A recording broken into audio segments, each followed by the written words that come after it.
Everyone looked uncomfortable. Some even looked offended. But Eve wasn't relenting. Unless, of course, the thief is too scared to be searched. Paige, you should be more careful about the company you keep. I could feel my heart pounding with anger. She was making a scene, dragging my name through the mud in front of everyone, and no one could stop her. Eve, enough. This isn't the time or place. No, Dad, I'm not leaving here until I find my necklace. Eventually, when her tantrum didn't stop, everyone gave in. One by one, the guests were searched.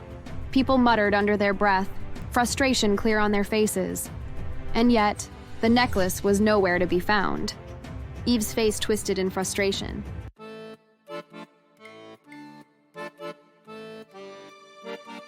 When my father remarried, I wanted to be happy for him. He had spent 10 years grieving my mother, and Rachel seemed like a good woman. She was kind, patient, and understanding. She treated my father with warmth, and she never tried to replace my mother in my life. Her daughter, Eve, was a different story. From the moment we met, she made it clear she hated me. She was a year older, but she acted like I was some pest invading her space. I tried to be friendly at first, thinking maybe she just needed time to adjust. But she didn't want a sister. She wanted an enemy. Just because my mom married your dad doesn't mean we're family. Stay out of my way. She had said on the first night they moved in. I was shocked and confused because that was the first time we met. I remember how cold her eyes were when she said it, how she didn't even wait for me to reply before slamming her bedroom door. At first, it was little things like ignoring me at the dinner table, rolling her eyes whenever I spoke, slamming doors in my face. Then it got worse. She'd take my clothes from the laundry and hide them, only to return them stained or torn. She'd delete my work from the computer, whispering, "Oops," when I got mad. She lied to her mother constantly, making it seem like I was the one being difficult. Rachel never took sides, but she always gave Eve the benefit of the doubt. Maybe it's just a misunderstanding, sweetheart. You girls need to learn to get along. Even if you both aren't blood related, you're still sisters, and you should treat each other well. I don't want you both fighting. But Eve didn't want to get along. Once, she locked me out of the house on a rainy night while my dad and Rachel were out. I banged on the door for almost an hour before she finally let me in, laughing at my soaked clothes. You look like a drowned rat. I tried to tell my dad, but Eve always knew how to twist things. I thought she had her keys. How was I supposed to know she was locked out? She didn't even knock or try to call me. My father didn't want tension in the house, so he always brushed it off, saying we needed to work things out. But Eve had no interest in working anything out. She just wanted to make my life miserable. And she succeeded. The worst part was that no one ever saw it but me. To everyone else, she was Rachel's sweet, misunderstood daughter. But to me, she was a nightmare. I kept hoping she would grow out of it, that maybe one day she would just stop. But I was wrong. The little witch was just getting started. She never missed a chance to embarrass me in front of others. If I had friends over, she'd loudly bring up the most humiliating things like times I tripped in public, old crushes, anything to make me uncomfortable. As usual, if I ever stood up for myself, she played the victim. Why are you always so sensitive, Paige? I was just joking. She made sure to keep being the perfect daughter in front of Rachel and my dad. If I complained, they'd just tell me I was imagining things. She's your sister, Paige. She might tease you, but I promise she loves you. Eve didn't love me. She hated me. By the time we were adults, I learned to pick my battles. She loved getting a reaction out of me, so I stopped giving her one. I focused on my work, my friends, and my dreams. I thought if I ignored her, she'd get bored and move on, but she never did. We didn't have to live under the same roof anymore. We had separate lives. I had a great job, amazing friends, and soon a fiance. I was happy, and that made her furious. The moment she found out I was engaged, her fake smiles returned. She pretended to be happy for me, telling our parents how wonderful it was. But when we were alone, her real face showed. You? Getting married? Huh. Poor guy must be desperate. I ignored her. She was nothing to me now. Or at least, that's what I thought. What I didn't realize was that Eve wasn't just going to sit back and let me have my happiness. She was going to destroy it. She started with a few passive-aggressive comments at family dinners. Oh dear. Are you sure you're ready for marriage, Paige? You've always been so emotional. Little digs, just enough to plant doubt in everyone's minds. My dad and Rachel would chuckle awkwardly, not knowing whether to correct her or ignore it. She got bolder. If she caught me alone at events, she'd lower her voice, making sure only I could hear her words. You know that man is only marrying you for convenience, right? You're just his safe option. I refused to let her get to me. I knew exactly what she was doing. She was trying to plant doubt, to make me question everything, but I wasn't going to let her ruin this for me. Then she met Nathan for the first time. We were at a family gathering, and I had been dreading the moment Eve would finally cross paths with him. I had seen how she treated the guys I dated in the past. This time was no different. She smiled brightly when I introduced them, acting so friendly you'd think she was my biggest supporter. Nathan, it's so nice to finally meet you. Paige talks about you all the time. She reached out for a hug, lingering just a second too long before pulling away. Nathan, being the gentleman he was, didn't seem to notice, but I did. I knew Eve. Over dinner, she started testing him. So, Nathan, tell me, what made you pick Paige? She's always been particular about things. I'm surprised she hasn't scared you off yet. I love that about her. She knows what she wants. Eve gave a laugh, but I saw the slight narrowing of her eyes. She didn't like that he wasn't rattled. She tried again. Well, marriage is a big deal. I just hope you're ready. Paige isn't exactly the easiest person to live with. I felt my anger increase, but Nathan didn't take the bait. Actually, living with her has been the easiest thing in the world. The few times she's at my place, I feel at peace the most. Eve's smile faltered for just a second before she recovered, flipping her hair back. Wow, you must be really patient. Good for you. That was the moment I knew she wasn't going to stop. She had been waiting for Nathan to show a crack, a hint of uncertainty she could exploit, but he didn't give her one. And that made her even more determined to ruin things. Words weren't enough anymore.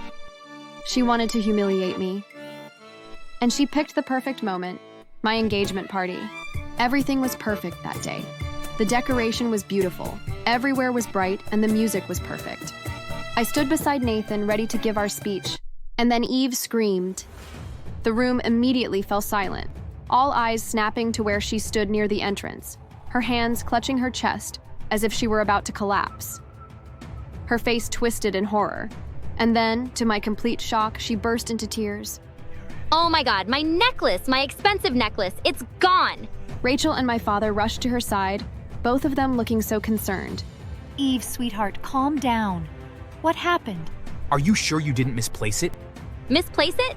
Are you kidding me? Someone stole it. I had it in my wallet and now it's gone. The guests gasped, looking so confused and nervous. I wasn't at ease either. I just can't believe this. At Paige's engagement party of all places. I guess this is what happens when you associate with shameless thieves.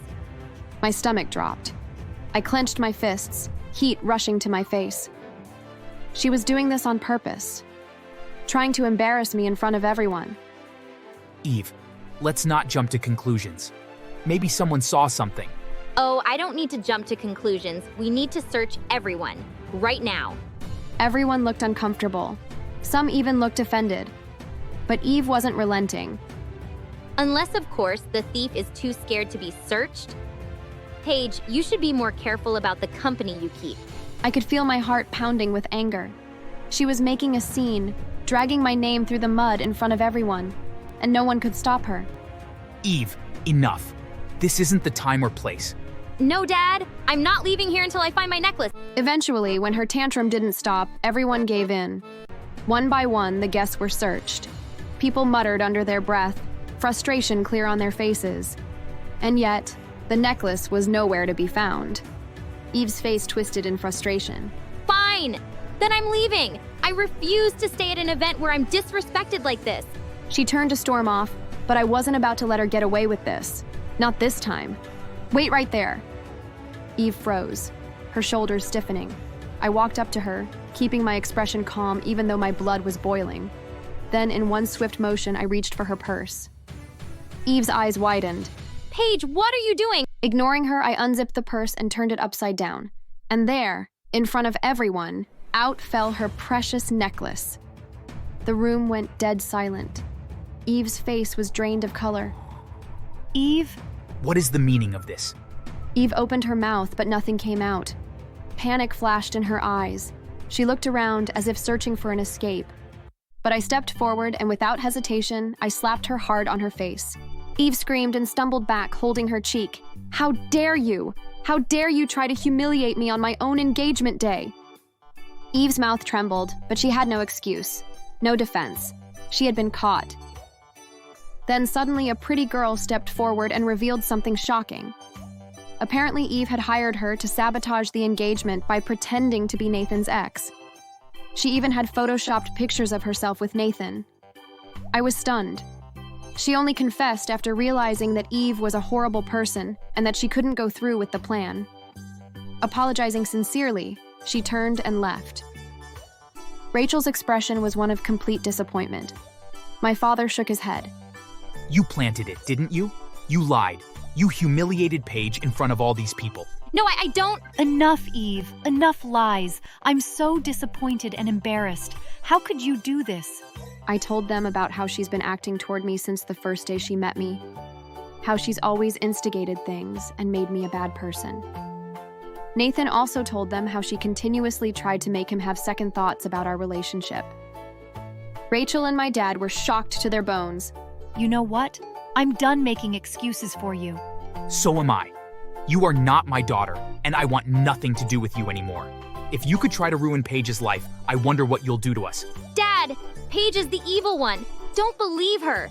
She's nothing but a liar and a manipulator. Trust me, Dad. Don't call me Dad anymore. Not after what you just did. And quit trying to make Paige the bad one. Eve's eyes darted wildly around the room. The people she had always sought attention from now looked at her with disgust. She was exposed and humiliated. She had no one left to defend her. She turned on her heel and bolted, running out of the venue, pushing past stunned guests. And just like that, she was gone. What she didn't realize was that someone had been live streaming the entire time. My parents apologized to me, and Nathan managed to bring the atmosphere back to normal. We wrapped up the celebration, but the drama didn't end there. After my wedding, Eve reappeared, crying and pleading for forgiveness, finally admitting to all her wrongs. We forgave her, but I refused to have anything to do with her. My parents supported my decision. It wasn't long before we noticed that Eve had become popular for all the wrong reasons. The video of her outburst had gone viral. People labeled her a lunatic, mocking and criticizing her online. She was also fired from her job, and the backlash followed her into real life. She was constantly harassed in her neighborhood, to the point that she left the state. The last we heard, she was flipping burgers at a fast food joint, and no one in the family wanted to associate with her. As for me, my stepmother and father are doing well together, and we've moved on. Even when I gave birth, I refused to let Eve congratulate me. Eventually, she stopped trying to contact me altogether, and I couldn't be more grateful. Thanks for watching.